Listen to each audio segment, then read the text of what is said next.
इन दिनों नई दिल्ली की सड़कों पर आपको दो पोस्टर जरूर मिलेंगे। दोनों पोस्टर में मोदी जी हैं। एक में फ्री वैक्सीन के लिए मोदी जी को थैंक यू बोलते देश के लोग, दूसरे पोस्टर में यूपी के मुख्यमंत्री आदित्यनाथ भी मोदी जी के साथ हैं। वैक्सीन के लिए उन्हें थैंक यू बोलते हैं। दिल्ली से लेकर लखनऊ तक प्रचार और प्रोपेगेंडा चल रहा है, क्योंकि अगले साल यूपी में विधानसभा चुनाव होने हैं। लेकिन यहां ठहर कर आपको आदित्यनाथ और मोदी की केमिस्ट्री और इक्वेशन भी समझनी होगी। आदित्यनाथ के खिलाफ पार्टी में विद्रोह के सुर भड़के, संघ परिवार ने बात की, मोदी जी ने भी बचाव किया, सब सुलटा दिया गया, सबको बता दिया गया अगला चुनाव आदित्यनाथ के नेतृत्व में ही लड़ा जाएगा। अभी परसों हुए रिशफल में मोदी जी ने यूपी से आधा दर्जन और बीजेपी नेताओं को भी अपने कैबिनेट में स्थान दे दिया। यानी यूपी में अगले साल होने वाले विधानसभा चुनाव की तैयारी के लिए सिर्फ योगी ही नहीं बल्कि बीजेपी और मोदी सरकार ने भी कमर कस ली है। आदित्यनाथ मोदी की छाव में इसलिए दिख रहे हैं क्योंकि उनके सपने की उड़ान में वो खुद को कुछ सालों बाद दिल्ली की गद्दी पर देख रहे हैं, यानी मोदी का उत्तराधिकारी। इसलिए दिल्ली पहुंचने के लिए इस बार अपने दम पर उत्तर प्रदेश विधानसभा चुनाव जीत कर दिखाना है।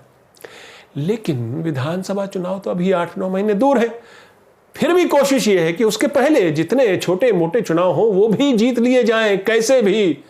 वो अंग्रेजी में बोलते हैं ना, बाय हुक और बाय क्रुक। इसलिए सवाल उठता है ना कि यूपी के पंचायत, ब्लॉक पंचायत के चुनाव के दौरान इतनी हिंसा क्यों हो रही है, कौन है इसके पीछे? सत्ताधारी बीजेपी के कार्यकर्ताओं पर विपक्षी कैंडिडेट के नॉमिनेशन के पर्चे फाड़ने के आरोप लग रहे हैं। विपक्षी पार्टियों के नेताओं को नामांकन पर्चा जमा करने से रोका जा रहा है, इसके आरोप लग रहे हैं। रोका गया, बल्कि महिलाओं के साथ बदतमीजी के आरोप हैं। एक ऐसा ही वीडियो वायरल भी है, आपको दिखाऊंगा। क्या ये अगले साल के विधानसभा चुनाव की झांकी है? क्या यूपी जहां कोरोना ने त्राहिमाम मचाया, क्या उस कोरोना के मिसमैनेजमेंट से फोकस किसी और तरफ मोड़ने की कोशिश है? क्या ये बताने की कोशिश है कि दोबारा सत्ता तक पहुंचने के लिए रास्ते में जो आएगा उसका हश्र क्या होगा? यानी सत्ता में बने रहना है कैसे भी। कांग्रेस की प्रियंका गांधी ने ऐसा ही एक हिंसा और गोलीबारी का वीडियो जारी करते हुए अपने ट्वीट में मोदी और आदित्यनाथ पर सवाल दागा और कहा कि कानून की व्यवस्था पर पट्टी बांधकर लोकतंत्र का चीरहरण चल रहा है यूपी में। नमस्कार, मैं हूं आपका न्यूज़ बाज प्रभात शुंगलू। मेरा आज का सवाल, क्या यूपी में बीजेपी मसल पावर के जरिए विपक्ष की आवाज को दबाने की कोशिश कर रही है? अपने जवाब हां या ना में जरूर दीजिएगा। अब मैं आपको जो वीडियो दिखाने जा रहा हूं उससे आपको पता चलेगा कि सत्ता की ताकत, उसका गुरूर जब सर चढ़ के बोलता है तो वो लोगों की आकांक्षाओं, महत्वाकांक्षाओं, उनके हक सबको रौंदता चलता है। और उस पूरी प्रक्रिया में वो ये साबित कर देता है कि उसे सत्ता में पहुंचने के लोकतांत्रिक तरीके पसंद नहीं है। देखिए, लखीमपुर खीरी में ब्लॉक पंचायत चुनाव के नॉमिनेशन की प्रक्रिया के समय उस घटना का वीडियो जो वायरल है।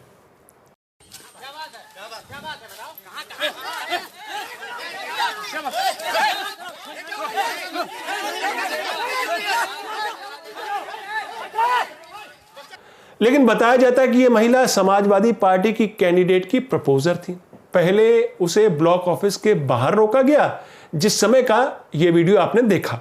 लेकिन जैसे तैसे जब वो महिला अंदर पहुंची तब भी कुछ लोगों ने उसका बैग छीनने की कोशिश की। वहां भी उस महिला के साथ बदतमीजी हुई। जरूर इसमें नामांकन पत्र होंगे ऐसा बताया गया, इसलिए वो बैग छीनने की कोशिश हुई। लेकिन किसी तरह वो रिटर्निंग ऑफिसर के दफ्तर पहुंची और अपना नॉमिनेशन पेपर सौंपा।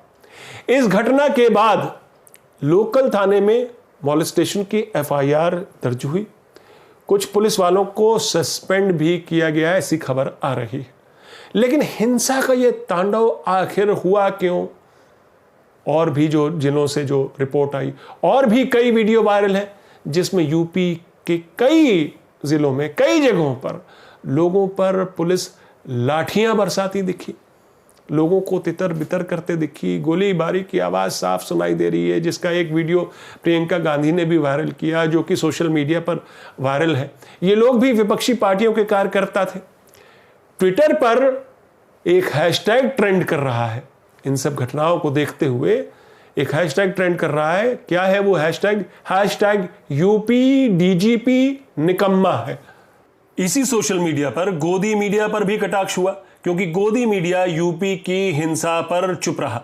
एक पत्रकार ने कहा, बंगाल में हिंसा होती है तो गोदी मीडिया कहेगा लोकतंत्र की हत्या है, राष्ट्रपति शासन लगना चाहिए। तो क्या यूपी में राम राज्य है? एक और कमेंट था कि अगर बंगाल में हिंसा हो रही थी तो क्या यूपी में भजन हो रहा है?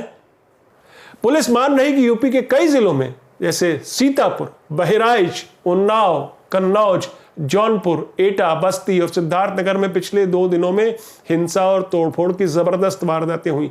सपा अध्यक्ष अखिलेश यादव ने कहा कि सिद्धार्थनगर में यूपी विधानसभा के पूर्व स्पीकर माता प्रसाद की गाड़ी पर भी हमला हुआ।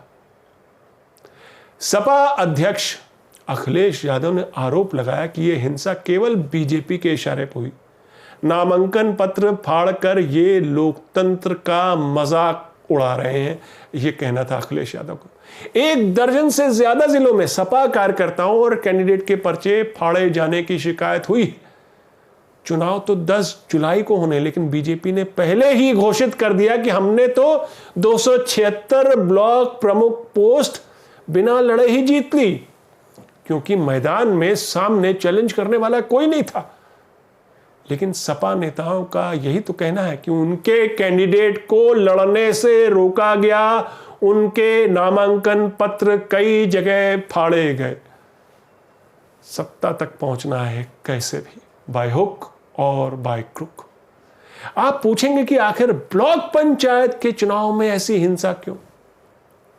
वो इसलिए कि एक इमेज बनानी है कि यूपी सरकार इतना अच्छा काम कर रही कि वो सारे चुनाव जीत रही है, ताकि विधानसभा चुनाव प्रचार में ढोल पीट सकें कि देखिए यूपी में सब चंगा सी, हमने कोरोना पर काबू पा लिया, हमने वैक्सीन लगा दी, हमने मोदी जी को थैंक यू बोल दिया, हमने लॉ एंड ऑर्डर पर काबू पा लिया, हमने बेरोजगारी मिटा दी। लेकिन सवाल ये उठता है कि क्या जनता इन कोरे जुमलों पर विश्वास करेगी? सवाल यह कि जनता अगर इतनी खुश है तो विपक्षी पार्टियों को नॉमिनेशन पेपर्स उनके क्यों फाड़े जा रहे हैं, उनको लड़ने से क्यों रोका जा रहा है, ये मारपीट और हिंसा की वारदातें क्यों हो रही हैं? ये कैसे मुमकिन हुआ जबकि राज्य में 3 प्रमुख विपक्षी पार्टियां हैं, समाजवादी पार्टी, कांग्रेस और बीएसपी। हालांकि बीएसपी इन चुनावों में उसने हिस्सा नहीं लिया। यहां पर ठहरकर मायावती की राजनीति और उनकी पैंतरेबाजी के बारे में भी जान लेना जरूरी है। यूपी में ब्लॉक पंचायत के नॉमिनेशन में जो हिंसा हुई, उस पर बहुजन समाज पार्टी नेता मायावती का बयान आया कि वो हिंसा उन्हें प्रदेश में समाजवादी पार्टी की सरकार की याद दिलाती है। यानी उनका इशारा था कि हिंसा करने वाले लोग समाजवादी पार्टी के थे, गोली बमबारी चलाने वाले लोग समाजवादी पार्टी के थे, महिलाओं से बदतमीजी करने वाले लोग समाजवादी पार्टी के थे। सत्ता में मगर बीजेपी है। सपा का आरोप बीजेपी के खिलाफ है। बीजेपी के नेता भी डिफेंसिव पर हैं, जो महिला के साथ हुआ, जो वीडियो वायरल हुआ।